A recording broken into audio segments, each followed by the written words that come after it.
On est avec Marvin Thompson. Salut Bruno. Marvin, merci de nous accueillir. C'est toujours un plaisir. Ouais, du coup, je voulais te rencontrer hier, je t'ai envoyé un message. Ouais. Tu m'as répondu tout de suite, c'était cool quoi. Ouais. Tu m'as dit bah demain. Ouais, je suis souvent au stade Brouhaud, donc tu vois, ça me sort un petit peu de mon bureau et c'est toujours un plaisir de te voir et de discuter avec toi. Ouais, bah justement, je voulais vous voir en fait pour parler un peu de cette saison, ton début de présidence. Comment ça s'est passé? Ouais, on s'est vu lors du dernier tirage au sort de la Coupe du Cher. Ça faisait que quelques semaines que j'étais en place. Je suis président depuis le 9 janvier, donc là ça va faire presque 5 mois. C'est vrai que j'ai pas vu le temps passer. C'est une grosse assimilation d'informations, une grosse assimilation de missions. Donc voilà, c'est costaud. Heureusement que je suis entouré de gens solides qui connaissaient déjà un petit peu le rôle et les missions d'un bureau et d'un comité directeur. Et c'est vrai qu'il s'est passé pas mal de choses durant ces 5 mois. Je suis encore en apprentissage et j'apprends tous les jours. Et voilà, on va essayer de finir la saison du mieux possible et de travailler durant les 2 mois qui arrivent sur la prochaine. Ouais, j'imagine que Thierry il a toujours un petit peu contact avec toi quand même pour t'aider, non? Thierry a pris un peu de recul. Je tiens, là, c'est la meilleure publicité. Je tiens encore à les remercier, Thierry, Hugues, que ça soit Christian Bizet ou que ça soit Fred Antonio, parce que c'est vrai que reprendre un club de manière saine et de manière pérenne, comme voilà, j'en profite pour faire un petit peu l'éloge de leur travail, parce que c'est vrai que la structure est complètement en accord. Je récupère un club qui n'a pas de problématique financière, qui a un équilibre sportif et structurel qui est complètement sain, et c'est beaucoup plus facile pour moi de travailler dans des conditions comme ça. Ouais, bah ouais, du coup, ouais, c'est plus facile, j'imagine. C'est sûr. Donc, et puis, parle-nous un petit peu de votre école de foot. Alors, nous, actuellement, on est 609 licenciés, donc ce qui représente 31 équipes. Donc c'est un gros bateau, c'est une grosse, je ne vais pas utiliser le mot d'entreprise, mais voilà, c'est une grosse structure. On est le quatrième club, la quatrième plus grosse association de la région. Donc voilà, faut driver tout ça. C'est vrai qu'on a un nombre d'éducateurs qui est assez important. Donc c'est un travail de tous les jours d'essayer de mettre de l'exigence, de garder un cadre et de garder une posture pour accueillir tout le monde dans les meilleures conditions. Donc ça c'est le but, le cadre fixe. Après, pour se donner un peu plus d'ambition, on travaille aussi sur un peu plus d'élitisme avec nos catégories régionales. Donc cette année, on peut se targuer d'avoir réussi notre saison. L'année prochaine, on risque d'avoir des U14 R1. On a des U15 R1, on aura des U16 R2 et des U18 R1, donc ce qui fait un maillage quand même assez sympathique, et des pistes et des axes d'amélioration qui vont être sympas aussi. Ouais, vous représenterez bien le club au niveau régional. C'est ça. On a plusieurs équipes sur le foot d'animation, on a plusieurs équipes sur le foot de préformation, et après on réduit un petit peu la voilure sur les catégories foot à 11. Parce que après, on continue à travailler sur le développement un peu individuel du joueur pour être en adéquation également sur le projet du club. C'est d'emmener des jeunes joueurs sur l'équipe première. Bah oui. Et puis en plus, je vois qu'il y a plein d'anciens joueurs du Vierzon Foot ou de l'Églantine qui s'investissent. J'imagine que ça, c'est super, quoi. Ça, c'est aussi... Qui apportent leur expérience. C'est ça, en fait.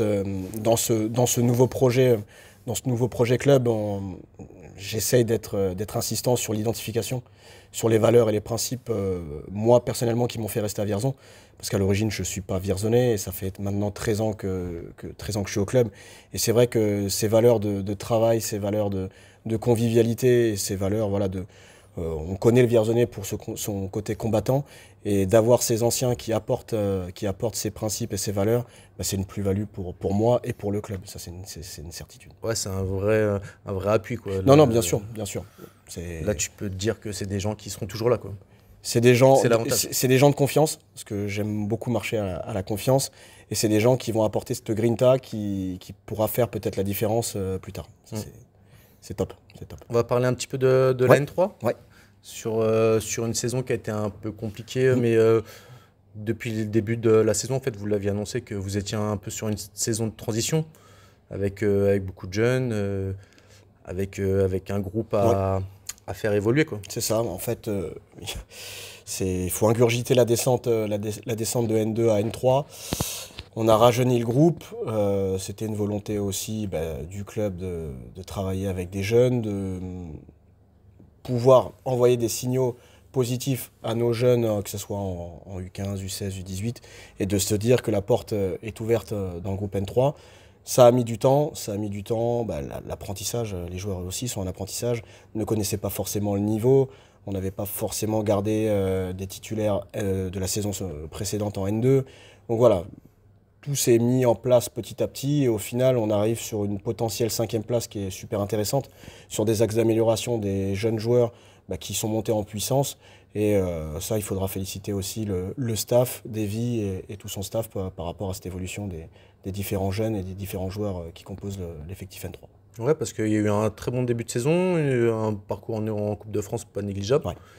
Et puis il y a eu un petit trou, décembre, C'est ça, ouais, février, mars. À partir de décembre, on a enchaîné quelques défaites. C'est vrai que le dernier match avant la trêve contre Ouest Tourangeau commence à nous faire poser quelques questions. On a eu un bloc de 3-4 matchs un peu compliqués. Et après, depuis fin février, début mars, on a retrouvé un équilibre dans nos résultats. Voilà, des joueurs qui s'affirment un peu plus, un équilibre dans l'effectif qui était beaucoup plus adéquat par rapport aux résultats qu'on a fait. Et voilà, on arrive à finir sur quelque chose de très honorable au classement. Non, bah ouais, très bien. Et du coup, sur les réserves, c'est vrai que les réserves, j'ai vu ce week-end que du coup, vous avez votre première réserve et puis votre deuxième réserve qui sont encore en possibilité de monter. Pour être transparent avec toi, c'était quelque chose qu'on n'anticipait plus forcément. Parce que voilà, après la défaite de notre équipe R2 à Ouest Tourangeau, ça devenait assez compliqué sur les anticipations au classement. Le résultat d'Azé Cheyé contre Fleury, on va appeler ça une potentielle bénédiction. Ouais. Donc ça nous apporte quand même des projections assez sympathiques. Parce qu'on va pouvoir peut-être faire une double montée de R3 en R2 et de R2 en R1. Je pense que les plus sceptiques vont nous dire, et je les vois venir, que c'est complexe d'avoir une N3, une R1 et une R2.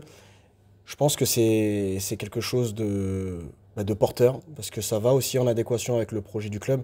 Ça veut dire que ces équipes-là sont composées de plus de la moitié de jeunes joueurs formés au club. On arrive enfin à voir les fruits du travail qu'on a entamé depuis 2015 avec les jeunes. Je salue aussi le travail de Yo avec Nico Bourlaise et le travail d'Eric Andrade. Parce que réussir à être coach de réserve, c'est jamais évident. Ouais. Ils ont pas tout le temps travaillé dans les meilleures conditions. Donc chapeau à eux. En plus de ça, on peut le voir. Ouais. On a ramené une très belle coupe du centre. Ouais, très grande. C'est la deuxième fois que le Vierzon Football Club gagne ce trophée. Donc non, c'est une super fierté. C'est une super fierté. On va pas s'enflammer parce que voilà, rien n'est fait. Il y a les points du fair play qui sont aussi à prendre en compte. On n'est pas des spécialistes à Vierzon de ce classement. Donc voilà, il y a des projections qui peuvent être très bonnes, mais on garde les pieds sur terre et de toute façon, quoi qu'il arrive, il faudra travailler et anticiper du mieux qu'on peut cette potentielle trajectoire sur une N3, une R1 et une R2. Ouais, même sans ça, ça restera quand même une très belle saison. Ça c'est sûr, ça c'est sûr. Je pense que c'est clivant de réussir à avoir ces réserves-là, parce que là, si je fais le pont sur le football un peu de manière globalisante, avec les problèmes et les problématiques qu'il y a sur la DNCG, sur les problèmes financiers, là, se dire qu'on peut avoir une assise senior solide et dans les meilleurs championnats, que ce soit nationaux et régionaux, je ne suis pas sûr qu'il y ait beaucoup de clubs qui soient dans notre position. Et quoi qu'il arrive, on pourra être fier de cette saison 2023-2024. Ouais, et puis ça vous donne une force pour le recrutement aussi, pour préparer la saison prochaine. Tu vois, tu fais la transition sur le travail qui va être à faire. C'est réussir à être attractif, que ce soit sur les joueurs, que sur les dirigeants. Forcément, au niveau des frais de transport, ça ne nous changera pas forcément parce qu'on était déjà sur un modèle régional. Mais c'est sûr qu'il va falloir avoir un effectif assez costaud. Donc que ce soit en R1, parce qu'il y a des belles équipes qui descendent de N3. Oui. En R2, la réforme des championnats va resserrer aussi les niveaux. On va retrouver des niveaux qu'on avait il y a 10 ans, 10-12 ans, quand on jouait tous les deux d'ailleurs. Ouais. Et voilà, il va falloir être très très solide et continuer à valoriser notre formation et continuer à trouver ce maillage parfait entre les jeunes, les anciens et les joueurs d'expérience. Ouais, du coup, on en vient un petit peu pour la préparation de l'année prochaine. Ouais. Présider, c'est avancer, enfin, c'est avoir un œil averti sur la saison d'après, C'est ça, j'imagine. c'est ça. Donc là, tu dois déjà travailler au mois de mai sur la saison prochaine. Ouais. Déjà, il y a un gros bébé, c'est le passage des NCG. On passe devant la DNCG le 29 mai. Donc on travaille sur le dossier. À partir de là, forcément, on anticipe aussi sur la saison 2024-2025. Des choses vont changer au niveau de la politique sportive. On aura une autre approche.